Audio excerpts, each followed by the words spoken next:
मेरा नाम है सलीम बेग और मैं इसी बस्ती नगर पंचायत भोजपुर जिला बाग का स्थायी निवासी।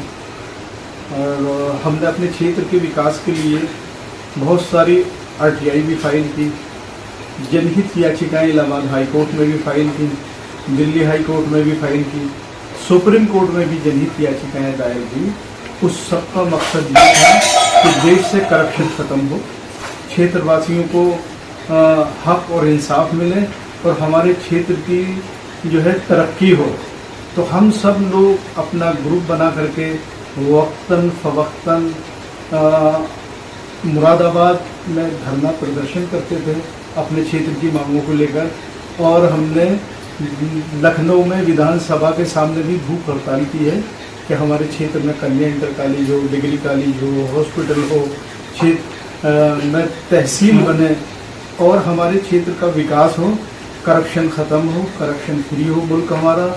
और हमारे क्षेत्र में जितने नौजवान हैं वो सब रोज़गार से लगें और यहाँ की सड़कें मजबूत हो, सफाई सुथराई हो, बिजली पानी, ये सब कायदे के साथ जो कानूनी हमारा हक है उसके मुताबिक मिलता है।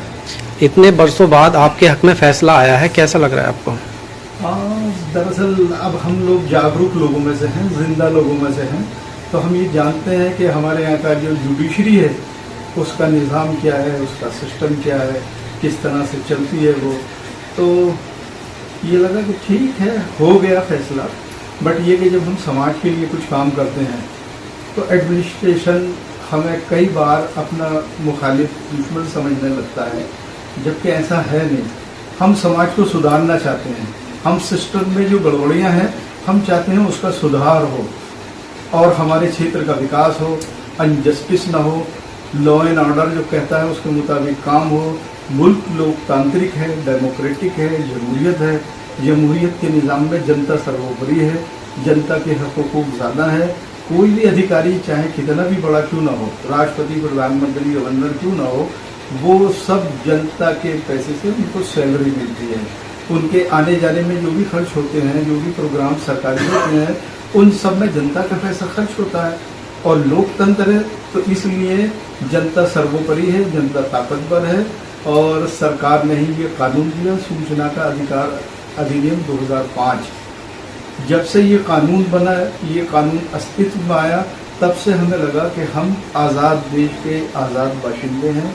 हालांकि हम हर 5 साल में वोट करते हैं, अपनी सरकारें चुनते हैं, लेकिन वो मौका 5 साल में आता है। लेकिन हम सूचना का अधिकार कानून को तो एक दिन में कई बार भी इस्तेमाल कर सकते हैं और घर बैठे ये जान सकते हैं कि हमारी सरकार कहाँ क्या कैसे कर रही है, कौन सा पैसा कितना खर्च आया, किस स्कीम में कितना खर्च हुआ।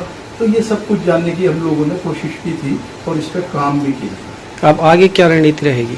आगे रणनीति है, जो हम काम करते थे वो जारी रहेगा। आज भी हम काम कर रहे हैं। हाँ, इतना ज़रूर हुआ, मैं याद दिलाता हूँ आपको, वो 2007 में हमने सूचना के अधिकार का काम कर ही रहे थे और हमने अनेक जनहित याचिकाएं सूचना के अधिकार कानून से मिले दस्तावेज़ों के आधार पर इलाहाबाद हाई कोर्ट में दाखिल की थी, ताकि हमारे क्षेत्र का विकास हो। जैसे एंटी रेबीज़ का इंजेक्शन नहीं मिलता था, कुत्ते काटे के इंजेक्शन न मिलने की वजह से, किल्लत की वजह से बहुत से लोगों को जिन्हें कुत्ता काटता था रेबीज़ हो जाती थी और वो पागल हो जाते थे और वो उन्हें लामुहाला अकाल मौत के मुंह में जाना पड़ता था। हमने उसके पीछे वजह जानी, तो वजह मालूम नहीं हुई कि इसके कुत्ते काटे के जो इंजेक्शन है वो सिर्फ डिस्ट्रिक्ट हॉस्पिटल में रहते हैं। ये सारी जानकारी हमने मुहैया करके इलाहाबाद हाई कोर्ट में जनहित याचिका दायर की। तो हमारी उस याचिका से उस वक्त कुत्तों में पकड़ हुई, कुछ कुत्तों की नजरियाँ हुई। और फिर ख़ास बात ये थी जो बताने लायक है कि उस वक्त जो ज़िला मुख्यालय पर ही इंजेक्शन कुत्ते काटे के रहते थे वो भोजपुर में भी अवेलेबल कराए गए थे और PHC पे भी कराए गए थे।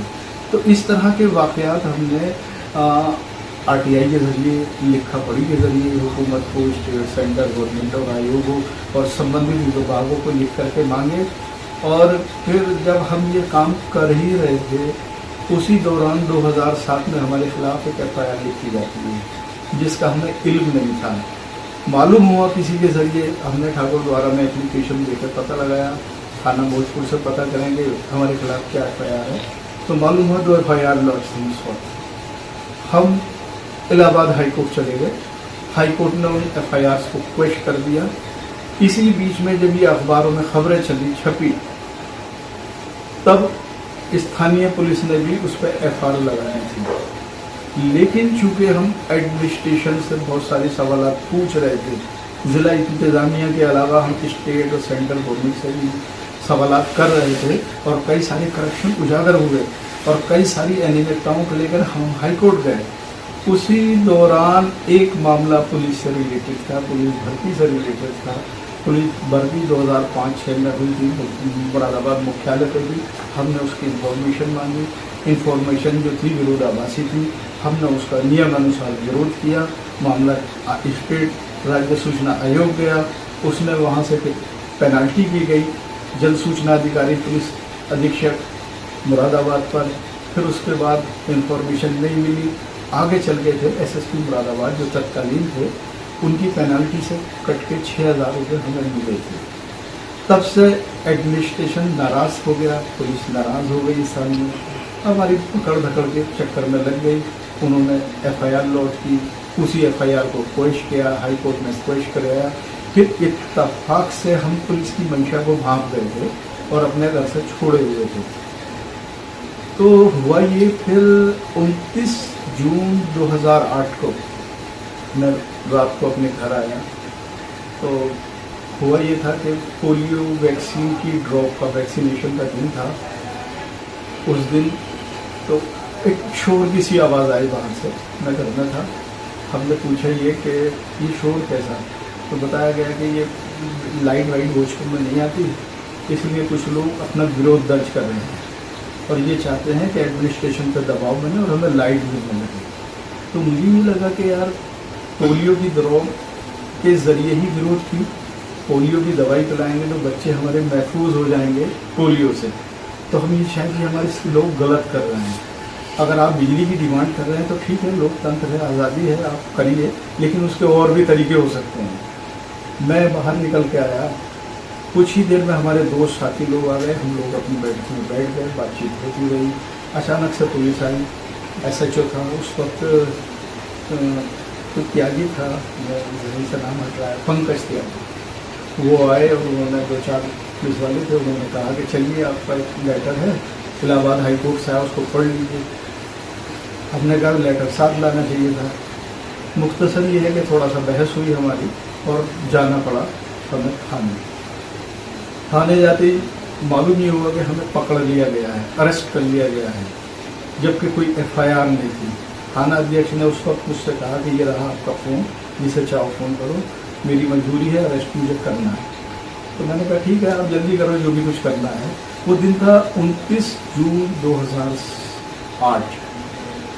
तो पुलिस के पास क्योंकि FIR या हमारे खिलाफ कोई अर्जी नहीं थी, एप्लीकेशन कि हमें जो है वो अभियुक्त बनाती, उसने उसी मरी हुई FIR को, जिसको हाई कोर्ट ने क्वेश्चन करने के लिए कहा था, जिसको पुलिस खुद FIR लगा चुकी थी, उसी बिहाफ पे हमें ले जा करके ठाकुर द्वारा मुरादाबाद मजिस्ट्रेट के सामने पेश किया गया।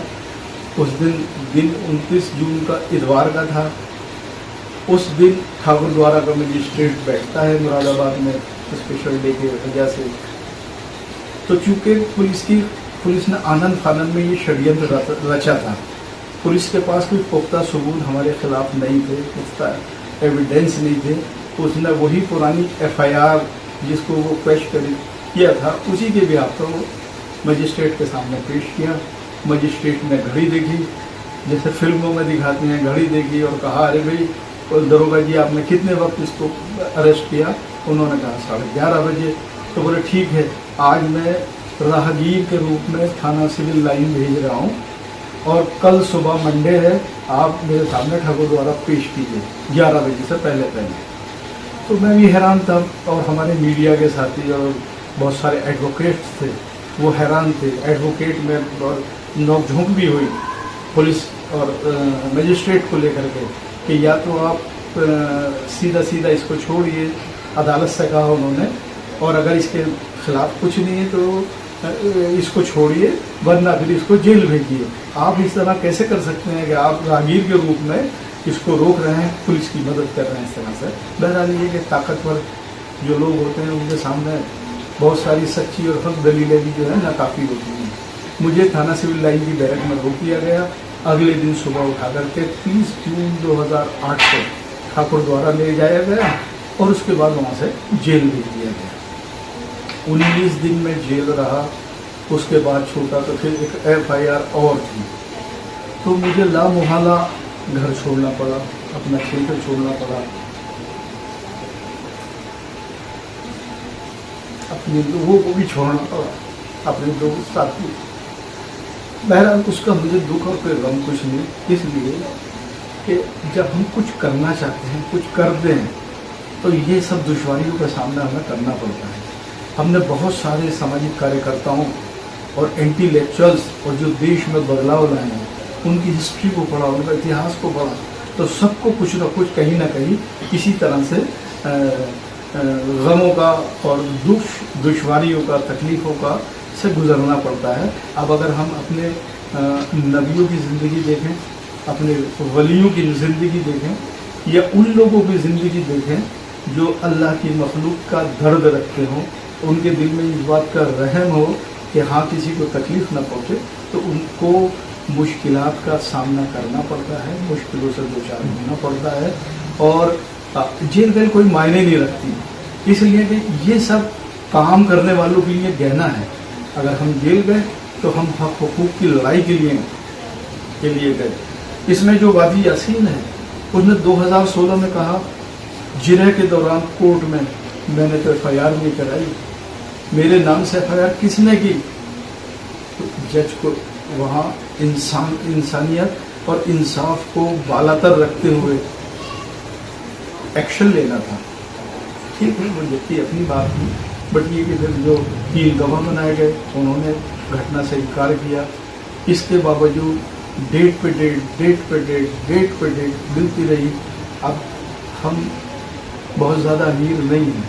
अगर कोई अमीर भी होता ना तो जितना लंबा मेरा मुकदमा खिंचा वो भी गरीबी और तंगदस्ती के मुहाने तक आ गया होता। इसके बावजूद एरिया छूटा हमारा और फिर हम अपने बचाव में लगे रहे। साथ ही साथ हम मानवाधिकारों, देश की रक्षा, सुरक्षा और देश की कानून की बालादस्ती के लिए अपना काम करते रहे, जारी रखा।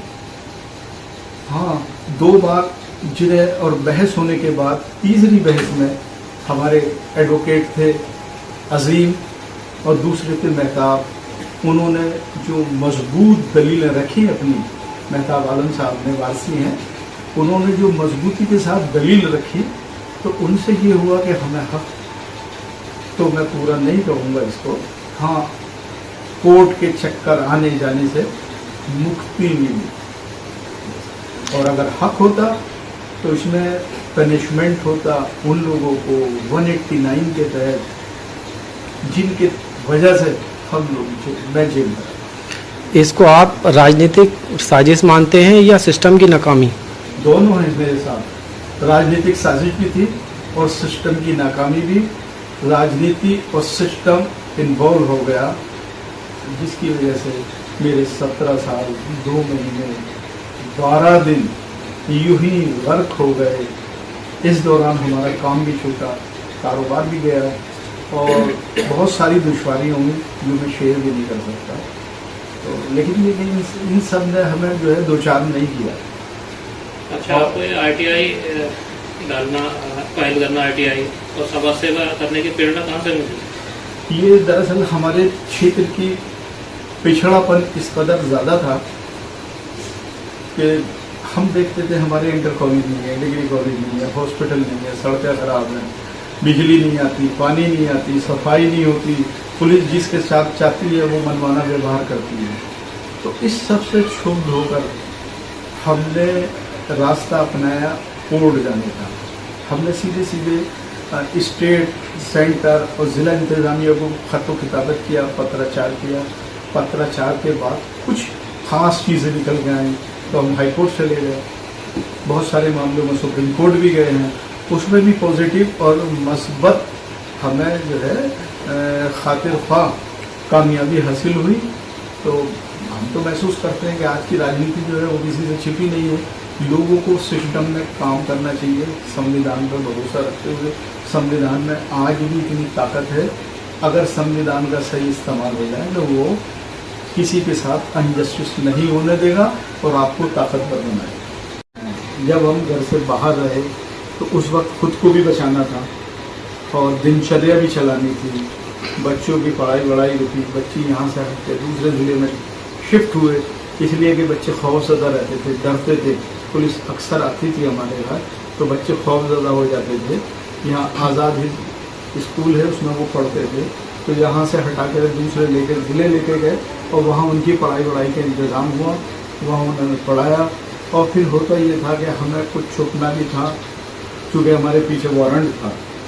उसके बाद फिर अपने केसेस की पैरोकारी भी करनी थी, वकील से भी मिलना था, आयोगों में भी जाना था, तो बहुत ज़्यादा चुनौतियों का सामना करना पड़ा। और जो और कैमरा वो सारी चीज़ें नहीं बताई जा सकती। अच्छा, आपको ये आरटीआई फाइल करते हुए कितने समय हो गया? कितने समय में आपने कितनी आरटीआई फेल करी? देखिए, मैं आरटीआई जब सूचना का अधिकार कानून 2005 में आया, 12 अक्टूबर 2005 को नाफिज हुआ, तब से पहले दिन से डे 1 से आरटीआई फाइल करता हूँ। और जब ये कानूनी शक्ल ले रहा था, अरुंधति राय और कुछ हमारे साथी इसको लिख रहे थे, ड्राफ्ट हो रहा था, तब भी मैं उनके कुछ मुहिम में साथ था। तो चूँकि हमने बहुत सारी PIL आरटीआई कानून आने से पहले की है, तो उसमें मुझे ये महसूस हुआ कि कम से कम 1 साल, 1.5 साल, 2 साल वो दस्तावेज इकट्ठा करने में लगते थे, जिससे कि हम उसको PIL का रूप दे सकें और हाईकोर्ट में ये बात कह सकें कि एडमिनिस्ट्रेशन लॉ एंड ऑर्डर या फिर जो उसका नियम है उसके मुताबिक काम नहीं कर रहा। इसलिए हम जनहित याचिका लेकर आए हैं। सूचना का अधिकार कानून 2005 में आया, उसके आ जाने के बाद बहुत सारी PILs मैंने की। आज एक बहुत चर्चित वक्त पर जो है सुप्रीम कोर्ट में PILs हैं बहुत सारे लोगों की, लेकिन इस PIL को सूचना के अधिकार के जरिए से दस्तावेज हासिल करके 20 सितंबर 2013 को हमने सुप्रीम कोर्ट में की थी फाइल, और ये सलीम बेग के नाम से थी, भोजपुर मुरादाबाद के नाम से थी। इसके अलावा बहुत सारी PIL RTI की देन ही है। कितनी RTI हो गई आपकी ज़िंदगी में फाइल होगी? मैंने लगभग 20,000 RTI फाइल की हैं और पूरे देश में सभी राज्यों में बहुत सारे डिस्ट्रिक्ट ऐसे हैं जिसमें हमारी RTI जो है फाइल हुई है और उससे बेहतर रिजल्ट मिले हैं। ये केवल उत्तर प्रदेश के राज्य है या पूरे हिंदुस्तान में? मैं पूरे देश की बात कर रहा हूँ। पूरे देश में जहाँ जहाँ RTI कानून नाफिज है, लागू है, उन सभी में हमने बहुत सारी सेंट्रल गवर्नमेंट की स्कीम चलती हैं, उन स्कीम का हमने जायज़ा लिया।